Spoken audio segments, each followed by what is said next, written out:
인터뷰하고 나서 제가 이제 좀 움켜쥐려고 하고 이렇게 좀 집착하려고 하는 수험 때문에 코에 좀 이렇게 마비 현상 비슷하게 일어나고 막 그런다고 말씀드렸잖아요. 그러고 나서 이제 그 이후로 조금 이제 멀리 보려고 하는 노력을 하다 보니까 또 주의력이 되게 산만하게 또 흩어지더라고요. 멀리 본다기보다는요.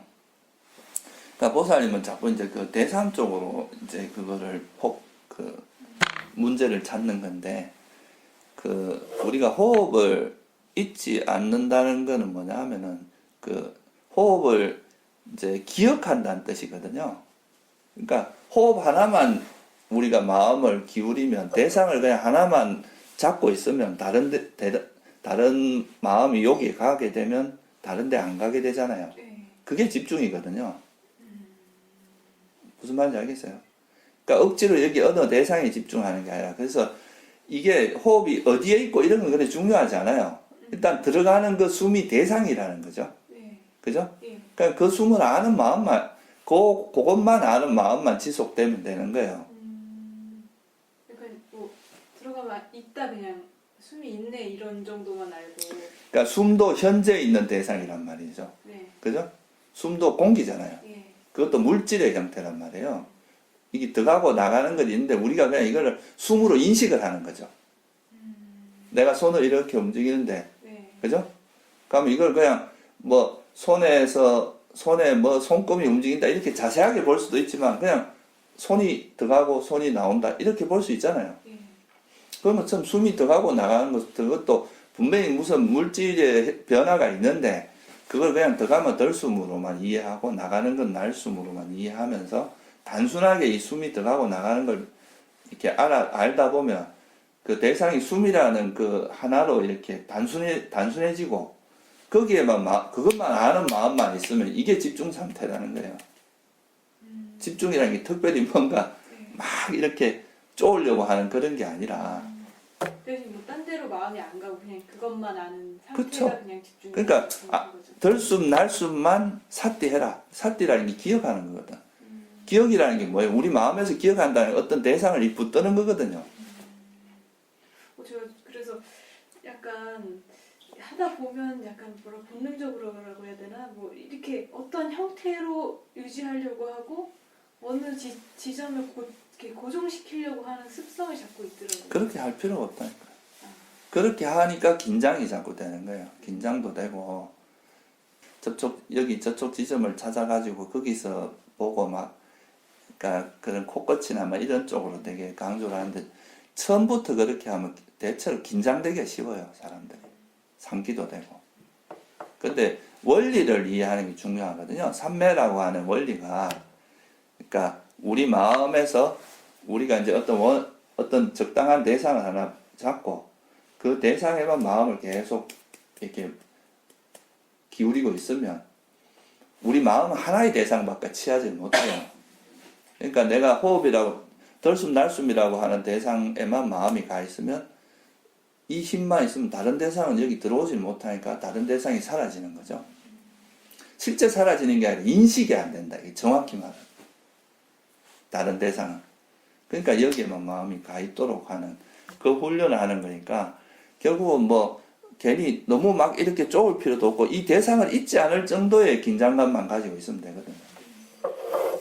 이 호흡이라고 하는 그것만 딱 붙들고 있는 정도에 그러면 자연스럽게 마음이 호흡으로 다 이렇게 가게 돼요. 그걸 우리가 사마디라고 하는 거예요.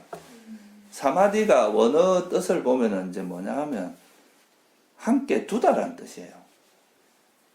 그러니까 빨리어로 사마디에서 삼이라는 거는 together라는 뜻이고 이거 이제 사마디 할 때 그 마가 그 다라고 하는 그 어근에서 나온 말인데 이게 두다 이런 뜻이거든요. 그러니까 예? 함께 두다라는 말씀이신가 보죠. 그러니까 함께 어떤 마음 상태를 그냥 이 대상에다 함께 그냥 딴 데 가지 않고 여기에 딱 두다 이런 뜻이에요. 막 약간 집중이라는 개념이 그렇게 강하진 않아요, 여기는. 근데 이제 함께 둔다는 말 자체가 그냥 이게 이 대상에만 집중되어 있는 거니까 이제 집중이라고 번역을 하긴 하는데 그냥 마음 상태가 그냥 딴 데 가지 않고 여기 가지런히 이렇게 두어진 상태. 그런 개념이에요. 그러면 그 집중이라는 강한 개념보다는 조금 약하게 그냥 두다 있다라는 정도로. 그러니까 마음을 여기 두고 있는 거예요. 그냥 계속. 딴 대상이 아니라 여기. 근데 이제 너무 집중 이렇게 하다 보면 사람들이 과하게 이렇게 에너지를 써요. 네. 그러니까 너무 그러니까 이제 이 줄이 팽팽해지는 거죠. 그리고 이제 밖에서 일반적으로 이제 우리가 세속에서 뭐 하듯이 너무 잘하려고 막 이렇게 집중하려고 하는 이런 식인데 그러면 마음이 쉬어지질 않거든요. 이거는 사실 호흡 수행이나 사마타 수행은 마음이 쉬는 거예요. 멈추는 그러니까 그래서 이걸 이제 중국에서는 그러니까 사마타 수행이라고 하잖아요. 사마타라는 거를 멈출 지자로 번역을 했어요. 원래 사마타라는 단어 뜻이 고요하다, 깨끗하다 이런 뜻이에요. 그러니까 마음이 멈춰져 있다. 이 대상에. 그러면서 그러니까 우리는 보통 욕망은 계속 사람 마음을 달리게 하거든.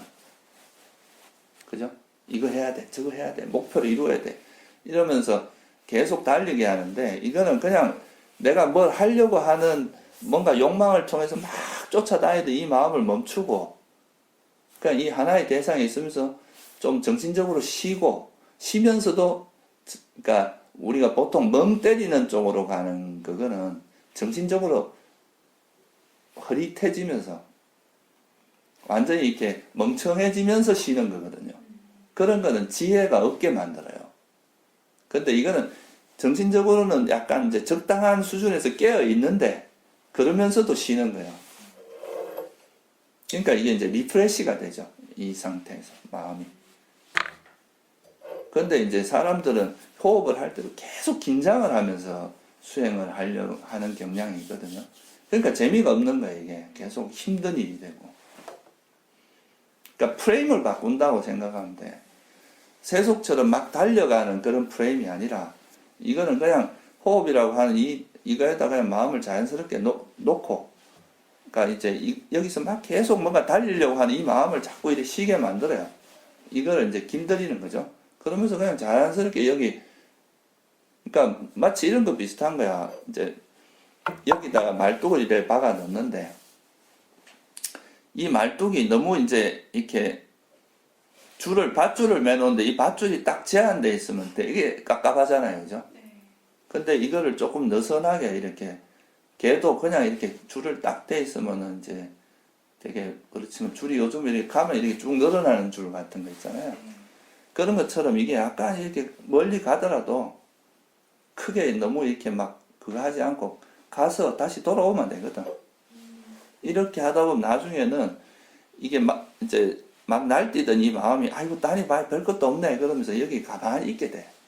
애써서 이게 땡겨오는 게 아니고 그냥 가면 이렇게 다시 이렇게 가면 우리가 알아차리잖아요. 그래서 이것이 장애다는 걸 알면 이쪽으로 가봐야 별 거 없다는 걸 우리가 이제 지혜로서 알고 있잖아요. 그럼 다시 이제 자연스럽게 오게 돼요. 그러다 보면 마음이 여기에 계속 이제 붙어 있게 되는 거죠. 아, 가만히 있는 게 훨씬 내가 막 지금까지 막 열심히 막 뭔가를 찾으려고 막 헐떡거리고 쫓아다녔는데 알고 보니까 가만히 있는 게 제일 편안하고 오히려 이게 쉬는 거구나. 이렇게 충족이 되면 이 에너지를 가지고 우리가 지혜를 개발하는 데 쓰는 거예요. 그게 삼매라는 거예요, 원래. 삼매를 닦으면서 또 지혜가 개발되는 것도 있고, 왜냐하면 오장애를 버리고, 오장애가 이렇게 길들이는 노하우가 생기잖아요. 그리고 이게 이렇게 푹 쉬어지면 이 에너지를 가지고 정말 깊이 있는 지혜를 또 쓸 수가 있거든. 근데 보통 보면 이게 그 호흡 수행을 하면서 너무 에너지를 쓰고 있는 거야.